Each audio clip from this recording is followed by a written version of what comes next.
মাত্র এক মাসে ৬৬৪ কোটি টাকার মালিক হলেন ২০ বছরের এক যুবক। বিপুল পরিমাণে এই টাকা পাওয়ায় আতঙ্কিত হয়ে পড়েছে তার পরিবার।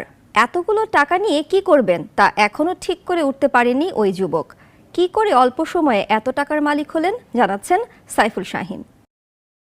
অবিশ্বাস্য হলেও সত্য যে মাত্র এক মাসে প্রায় ৭০০ কোটি টাকার মালিক হয়েছেন জেক ফ্রিম্যান নামের এক যুবক। কিন্তু কি করে এত অল্প সময়ে এত টাকার মালিক হলেন জেক?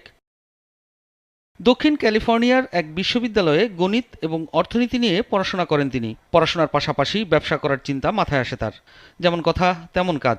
কিছু টাকা জোগাড় করে নেমে পড়েন ব্যবসায়। কিনে ফেলেন একটি কোম্পানির ৫০ লাখ শেয়ার। শেয়ার প্রতি খরচ হয় মাত্র ৪৪০ টাকা। এক মাস না ঘুরতেই খুলে যায় ভাগ্যের চাকা। জুলাই মাসে যে শেয়ার তিনি ৪৪০ টাকায় কিনেছিলেন, এক মাস পর সেই শেয়ারের এক একটির দাম হয় ২,১৬০ টাকা। শেয়ারের দাম বাড়তেই তা বিক্রি করতে